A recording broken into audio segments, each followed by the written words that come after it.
Welcome back, listeners, to a brand new episode of the New Standard. And the title of the program on October 23rd, 2024 is That's Why I'm Well Compensated.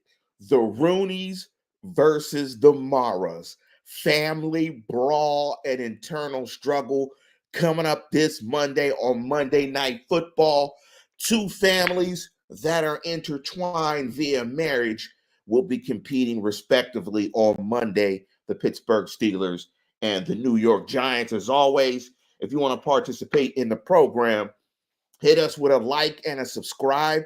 Please hit that like button and the subscribe button. Also, we'll be putting out the podcast later on tonight. Make sure you download it by hitting the link underneath the show. You can get the podcast information there. Put it in your podcast feed. Listen to your boy on the way to work.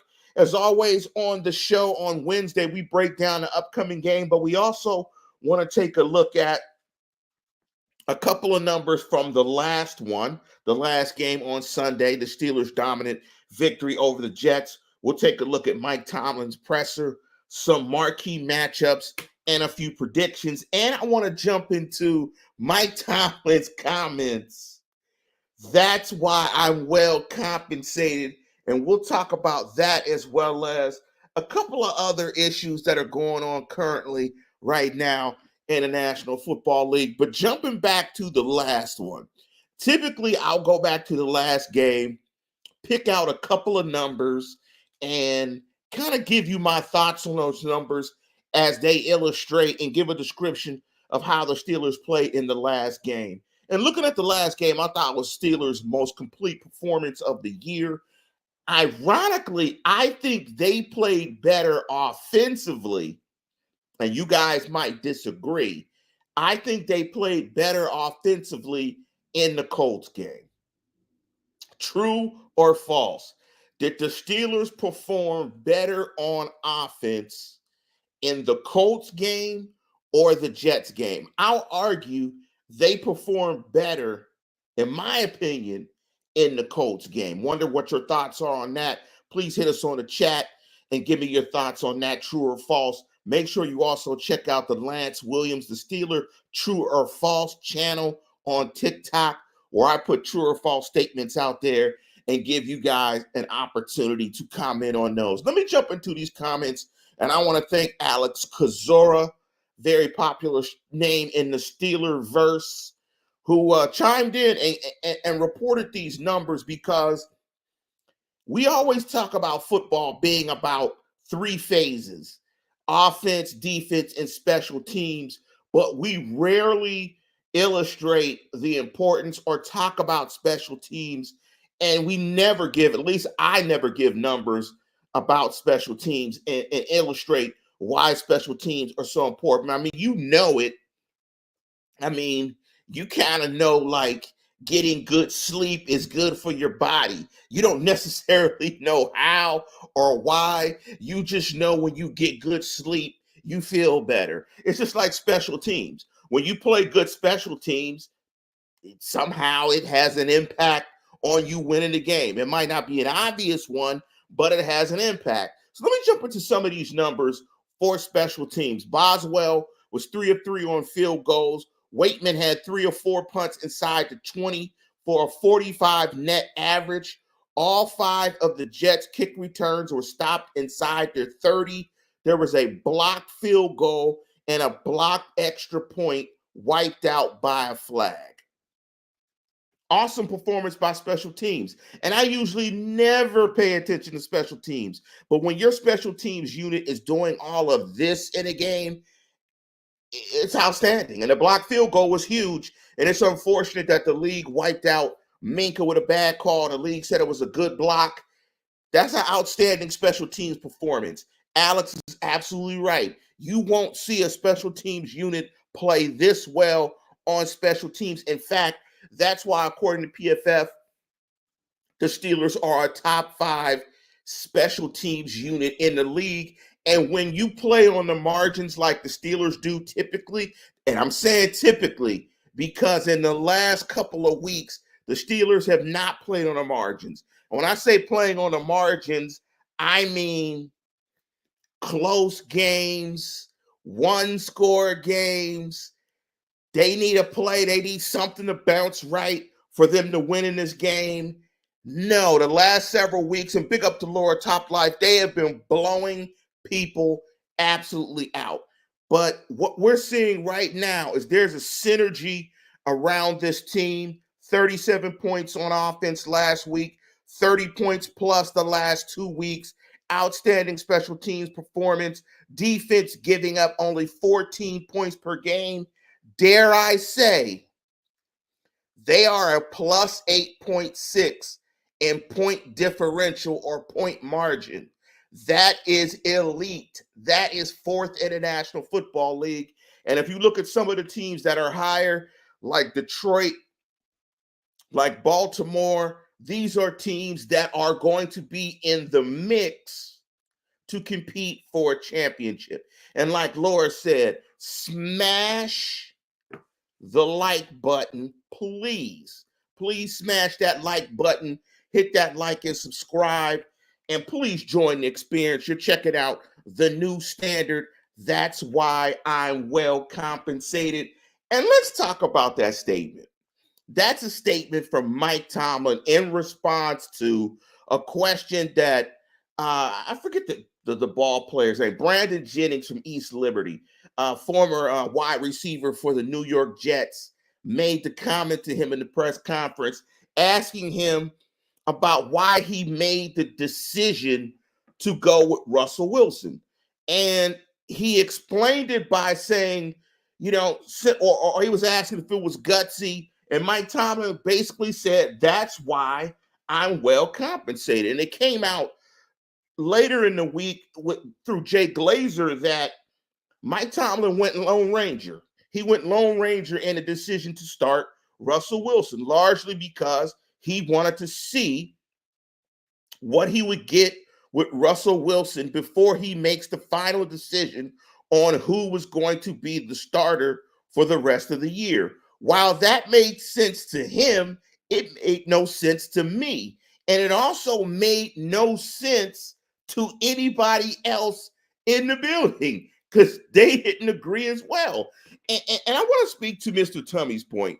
He said that's what leaders do. Because when he said that's why I'm well compensated, I think when you look at the statement initially, you can think to yourself, he was saying it to say, see, F y'all. Y'all don't know nothing. Y'all don't know shit. Y'all just fans. What do you know about managing a team and being a football coach? Take that, Bafango.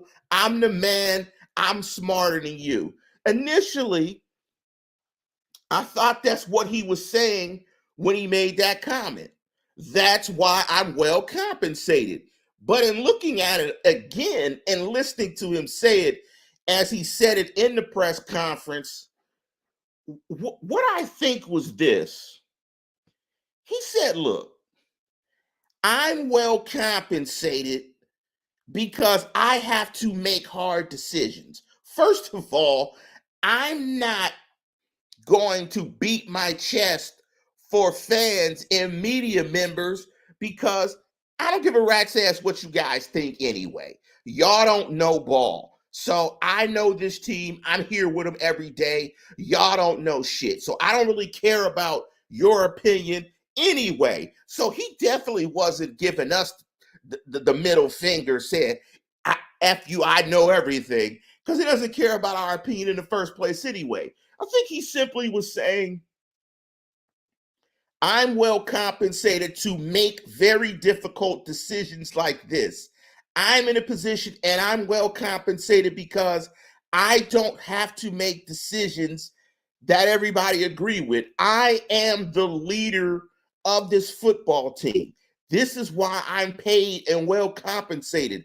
I am well compensated to make decisions that everyone agrees with. I'm well compensated to make decisions that some people agree with. And I'm well compensated to make decisions that no one agrees with. Right or wrong, I'm the leader of this football team. This is the decision I'm going to make, and I'm going to stand on it whether it works or not. I think he would have answered the question in the same way had they got their ass whooped. And it looked like they were going to get their ass whooped in the first half. So that's why I think he said, I'm well compensated. And I got a tweet from a listener of the program who hit me, who was actually at the game. And Dr. Steelgood, big up to Dr. Steelgood. I hope you're checking out the program. And let me comment on this comment that Mr. Tummy said real quick. He put all the risk on his back, and if it went bad, he would have owned it. Absolutely. Because that's why he's well compensated. And that's the name of this week's program, The New Standard. That's why I'm well compensated. And Dr. Steelgood, who was at the game, said, I was at the game and the crowd was asking for Fields in quarter one. The second half was a different story. And this is why coaches, players, they don't care what we think. We care more so what we think than they do. Because there is no expectation for me to be patient. And if you're a good franchise, you don't want your fan base to be patient. You want a fan base like Steeler Nation that is going to hold you to the fire. You don't want your fan base to be patient where you go, yeah, we'll get there eventually. They're putting the pieces together. You don't want to be the Browns. You don't want to be the Bungles fan base. Imagine if you were the Raiders fan base dealing with that mess every single season. And part of the reason they're in that mess is because they don't have a fan base that is absolutely fanatical and crazy like the Steeler fan base, like Steeler Nation, that will hold the organization and coaches to the fire. Even if they don't care, we're going to still make noise and make you hear the echo of our discontent if you're not playing solid football. So expecting Steeler fan to be patient? Absolutely not. I'm not surprised that they weren't booing Russ on the second series. I mean, that's just how we do. And we're also a little corny, Steeler Nation. We're a little corny. Did you guys hear about the new sandwich, the Danger Russ at Primanti's? Come on, man. Like, the guy won one football game. And when they announced the sandwich, I thought maybe it was a fried bologna sandwich because Russ is hella corny. But that's just how we are. We're fanatical like that. That's how Steeler fan is. It's because we got 6 chips. That's what we do. We're fanatical. And the Danger Us sandwich has pepperoni, salami, ham, and bacon. That's a lot of swine.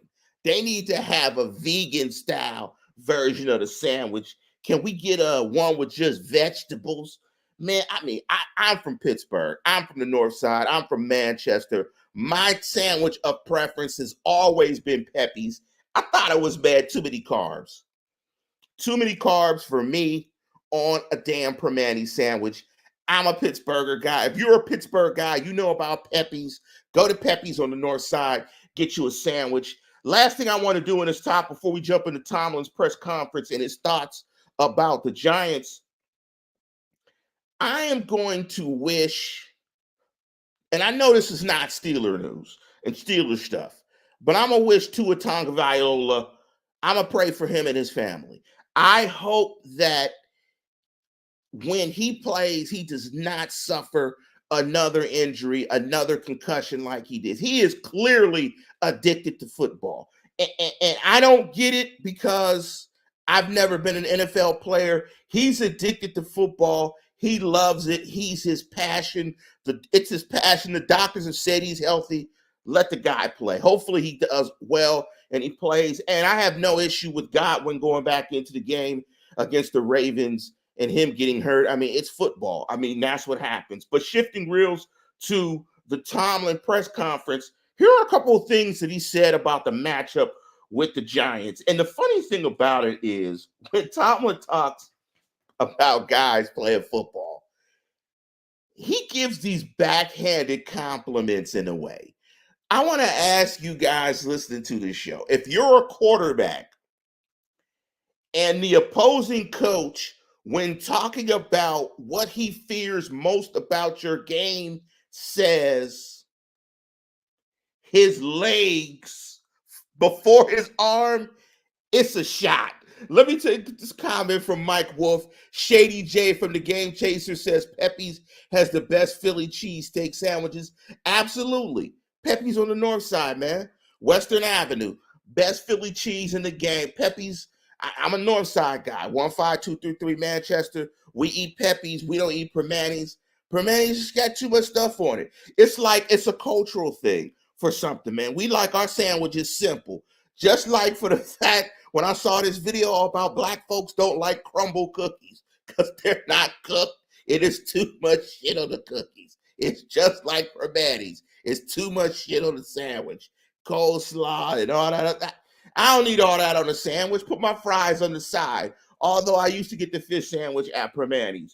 But what he said about Daniel Jones is absolutely hilarious. Tomlin in his press conference, because he did not mention Daniel Jones throwing the ball once. He said in the matchup, the things to look out for when playing the Giants is the QB draw, the quarterback counter, and quarterback keepers because of the math problem and how the Steelers implement their defense with Minka Fitzpatrick playing the deep post safety, which basically takes him out of the math. So it becomes 11 versus 10 because Minka is not a part of that equation because he's so far off the line of scrimmage.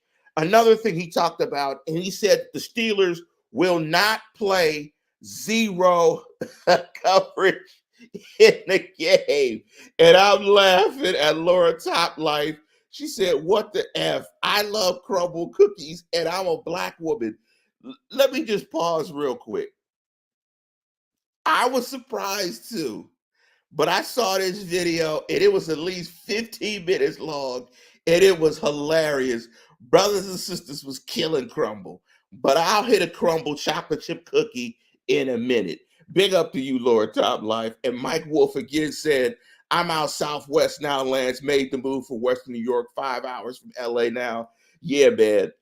You're going to get great Mexican, but no good cheesesteaks. Maybe you can get a carne asada cheesecake, but or cheesesteak, but you're not going to get any good cheesesteak out west. That's not happening. So Mike also said they're not going to play any zero coverage, no deep safety in the middle of the field. They're not going to have a zero coverage to deal with the quarterback run. They're going to play their defense. He really stressed them tackling, that they're going to have to tackle well.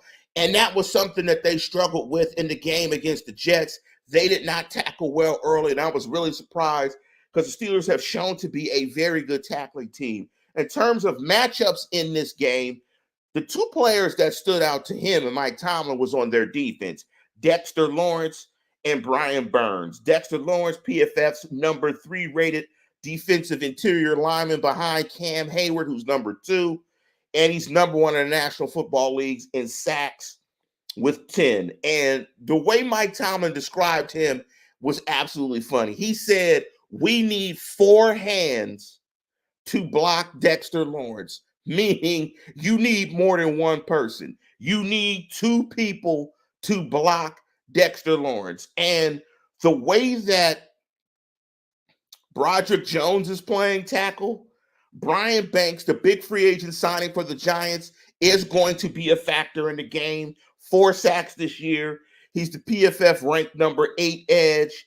How do they get those guys blocked? That is going to be key in how and who wins this game. Another matchup Tomlin talked about was Malik Neighbors. I'm wondering in the game, and Malik Neighbors is 39th. He has 39 receptions. He's 7th in the National Football League, 60 targets, which is 6th in the National Football League.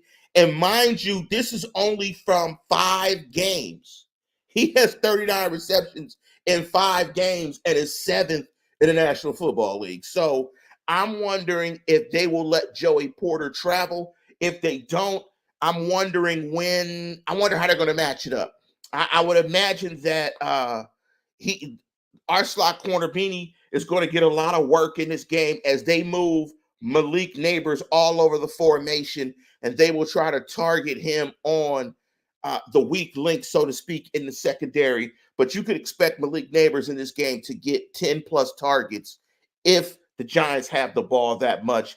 Other matchups that he jumped out or talked about or jumped out in the game. You got the 14th ranked pass unit according to PFF versus the number one pass unit, and the matchup between Highsmith and Watt versus Ezadu and Eleanor. And so those are some of the matchups going into this game, which are going to be key. I don't think going into this game, and it's another home game back to back. They play both New York teams. This is a game that I think is very winnable for the Steelers. This is a game, if they can go into the bye 6-2 with all the momentum in the world, you get Zach Frazier back on the other half of the bye. They go into the meat of their schedule, the next part of their schedule, and they're set. They're ready to go.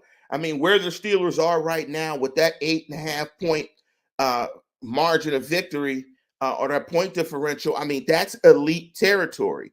They're at 23-14. That's a nice mix. I think you would want to get the points per game a little bit higher, but I would sacrifice a couple of points on the defensive end for points on the offensive end. You know, what if it's 25-16? That looks good to me. 26-16 looks good. I mean, the Giants, like Mr. Tumby said, looks like the classic trap game. But this is prime time. Prime time, Accra Hines, Dangerous Sandwich, Roethlisberger, Pepe's Permanis on Monday before the bye week. You know Mike Tomlin is going to have these guys firing on all cylinders. This is a game that, and because I have such an impact on the outcome of Steeler games, this is a game where I'm going to pick the New York Giants. And let me get your predictions real quick before we end the program. I'm going to pick the New York Giants to spring the upset. The Giants spring the upset in a low-scoring affair, win the game 21-17. Hint, hint. Because you know, when I pick against the Steelers win. And let me jump into this comment before we get out of here from Kevin Motley. And I love the Wu-Tang reference.